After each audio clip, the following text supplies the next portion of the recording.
சென்னை கொடுங்கையூரில் கொண்டுவரப்பட்டுள்ள ஒரு திட்டத்திற்கு பொதுமக்கள் எதிர்ப்பு தெரிவிக்க தொடங்கியுள்ளனர். என்ன திட்டம் அது? ஏன் எதிர்ப்பு குரல் கேட்கிறது?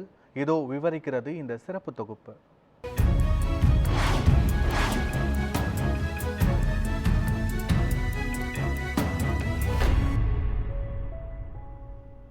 சென்னை கொடுங்கையூரில் உள்ள இந்த குப்பை கிடங்கில் இந்த குப்பைகளை எரித்து அதன் மூலம் மின்சாரம் எரிவுலை திட்டமானது செயல்படுத்த உள்ளதாக சென்னை பெருநகர மாநகராட்சி கடந்த 2 வாரங்களுக்கு முன்பாக இந்த திட்டம் செயல்படுத்தப்படும் என அறிவிப்பு வெளியிட்டிருந்தது.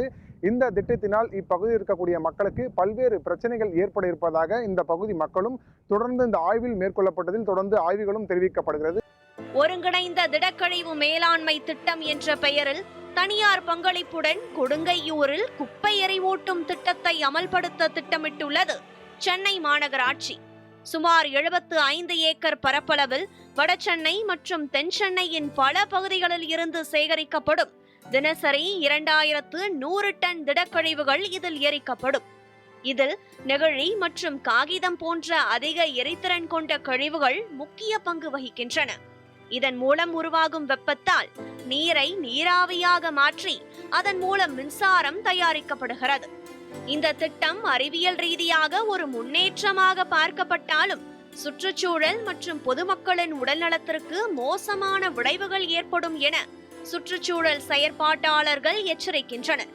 குப்பை எரிவுலைகளில் உயர்தர தொழில்நுட்பங்கள் இருந்தாலும் கூட அவை டயாக்சின், யூரான், பாதரசம், ஆக்சைடுகள் போன்ற தீவிர நச்சு வாயுக்களை வெளியேற்றும் சூழல் உள்ளது. இவை நரம்பு மண்டலத்தையும் சுவாச உறுப்புகளையும் பாதிக்கும் வகையில் செயல்படுவதாக சூழலியல் செயற்பாட்டாளர்கள் எச்சரிக்கின்றனர்.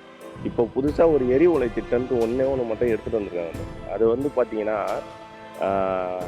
10 டன்னு, வெறும் 10 டன்னு குப்பை எரிக்கிறாங்க.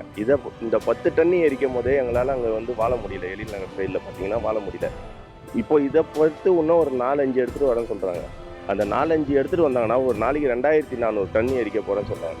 இந்த புகை அந்த சைடு வரனால எவ்வளோப்பட்ட பேருக்கு இந்த புற்றுநோய், கேன்சரு, தோல் சம்மந்தப்பட்ட நோய், நுரையீரல் சம்மந்தப்பட்ட நோய் எல்லாருக்குமே இருக்குது. அப்புறம் பார்த்தீங்கன்னா நம்ம நிலத்தடி நீர் குடிக்கிறதுக்கு தகுதி இல்லாத அளவுக்கு இறந்து போச்சு. இந்த குப்பையிலேருந்து வலியுது தெரியுங்களா தண்ணி, அது ஸ்ட்ரெயிட்டாக நம்ம நிலத்தடியில் போய் கிணறு தண்ணியிலேருந்து போர் வாட்டர்லேருந்து எல்லாமே கெட்டு போயிடுச்சு. அதனால் இந்த திட்டத்தை இங்கேருந்து கைவிடணும்னு சொல்லி மாநகராட்சிக்கு தெரிவிச்சு. இதற்கு முன்பாக இயங்கிய எரிவுலைகளால் அருகாமை பகுதிகளில் காய்ச்சல், இருமல், சளி, தோல் நோய்கள், சுவாச கோளாறுகள் போன்ற பல நோய்கள் பரவியுள்ளதாக கூறும் பொதுமக்களின் குற்றச்சாட்டுக்களை புறந்தள்ள முடியாது. மேலும் எரிவுலைகளிலிருந்து வெளிவரும் சாம்பல் தூசிகள் காற்றுடன் பறந்து சென்னையின் பொழிநீர் மற்றும் குடிநீர் ஆதாரங்களையும் வீடுகளையும் உணவகங்களையும் மாசுபடுத்தும் அபாயம் உள்ளது. மழைநீருடன் கலக்கும் இந்த நச்சுக்கள் நிலத்தடி நீரையும் மாசடைய செய்கின்றது. தினமும் 2000 டன் குப்பை எரிக்கப்படும் இந்த உலையில் சுமார் 3400 டன் கார்பன் வெளியேறும் என்று சமூக ஆர்வலர்கள் கூறுகின்றனர். அண்ணா பல்கலைக்கழகத்தின் ஆய்வும் இந்த திட்டம் ஒரு நிலக்கரி மின் நிலையத்தை விட 65% அதிக கார்பன் உமிழ்வை ஏற்படுத்தும் என உறுதிப்படுத்துகின்றது. நிறைய பேருக்கு டிபி வந்திருக்கு. டிபிலே பார்த்தீங்கன்னா 4 பேர் இறந்துருக்காங்க ஏரியாவில். ஆனால் நம்ம கவர்மெண்ட்டில் போய் கேட்கும் போது இது புகையால் தான் உங்களுக்கு டிபி வந்துன்ற ஒரு சான்றிதழ் கொடுக்க மாட்டுறாங்க கவர்மெண்ட் சைட்லேருந்து எதுவுமே. இப்போ ஆல்ரெடி இந்த போட்ட திட்டத்திலே பார்த்தீங்கன்னா வெறும் ஒரு 10 டன் குப்பை தான் அங்கே எரிச்சிட்டு இருக்காங்க. அதிலே பார்த்தீங்கன்னா மக்கள் எல்லாம் பாதிப்பு வந்திருக்கு. இடம் ஃபுல்லாக புகை மூட்டமாக ஆகிடுது, எல்லா இடமும் கருப்பாகிடுது, உள்ளே ஃபுல்லாக சமைச்சு ஒழுங்காக சாப்பிட முடியல, சாப்பாடை திறந்து வைக்க முடியல, அந்த மாதிரி ப்ராப்ளம் நிறையா வந்துட்டு இருக்கு. சாப்பிட்றதே மக்கள் திணற மாதிரி இருக்குது. இதே குழந்தைங்களுக்கு பார்த்தீங்கன்னா ரொம்ப வீக்காக இருக்காங்க குழந்தை. இந்த புகை வரதால் புகையை சுவாசிக்கிறாங்க. இப்போ சின்ன வயசுலேயே பார்த்தீங்கன்னா ஆஸ்மா, இந்த வீசிங் ப்ராப்ளம் வந்துட்டு இருக்கு குழந்தைங்களுக்கு. இந்த திட்டத்தில் பார்த்தீங்கன்னா கம்பல்சரி கேன்சர் வரும். மொத்தம் 3 ரசாயனம் 3-4 ரசாயனம் வெளியே வருதான். லெட்டு வெளியே வருதுனாங்க, பாதரசம் வெளியே வரும் எரிக்கும் போது. அதெல்லாம் பார்த்து நிலத்தடி நீரை ஃபுல்லாக கலந்துனா ஜிடிஎஸ் லெவல் 5000-6000 போயிடும். நரம்பு தளர்ச்சி ப்ராப்ளம் கம்பல்சரி வரும், கருத்தரிப்பு ப்ராப்ளம் கம்பல்சரி வரும், கேன்சரே அதிகமாக வரும்ன்றாங்க. ஒரு 50% கேன்சர் வரதுக்கு வாய்ப்பு இருக்குன்றாங்க இதில். ஆனால் இப்போயே பார்த்தீங்கன்னா நிலத்தடி நீர் 1000 டிடிஎஸ் மேலே போயிடுச்சு. வர தண்ணி கருப்பாக தான் வருது. அந்த நிலத்தடி நீர் இப்போ இந்த திட்டத்தை கொண்டு வந்தாங்கன்னா அதை சுத்தமாக யூஸ் பண்ண முடியாது ஆகிடும். ஒரு 6000 டிடி உப்பு தண்ணி மாதிரி ஆகிடும். எதுவுமே யூஸ் பண்ண குழி கூட யூஸ் பண்ண முடியாது தண்ணியை.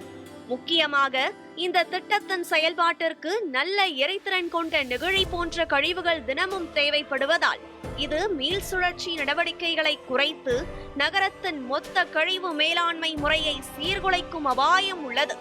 இதனால் குப்பை அளவு குறைவதற்கு பதிலாக மேலும் அதிகரிக்கும் நிலை உருவாகும். மின்சாரம் தயாரிக்கும் இந்த திட்டம் அறிவியல் ரீதியாக நவீன முயற்சி என சொல்லப்பட்டாலும் சுற்றுச்சூழல் மற்றும் மக்களின் உடல்நலத்திற்கு இது பெரும் அபாயங்களை ஏற்படுத்தக்கூடும் என்ற சூழலியல் செயற்பாட்டாளர்களின் கருத்தை கவனத்தில் கொள்ள வேண்டிய அவசியம் உள்ளது. எனவே இதற்கு மாற்றாக மீள் சுழற்சி, கழிவு பிரிப்பின் மேம்பாடு மற்றும் இயற்கை சிகிச்சை முறைகள் போன்ற சுற்றுச்சூழலுக்கு ஏற்ற மாறுபட்ட தீர்வுகள் பரிசீலிக்கப்பட வேண்டும் என்ற கோரிக்கையும் சூழலியல் ஆர்வலர்கள் மற்றும் சமூக ஆர்வலர்களால் முன்வைக்கப்படுகின்றது.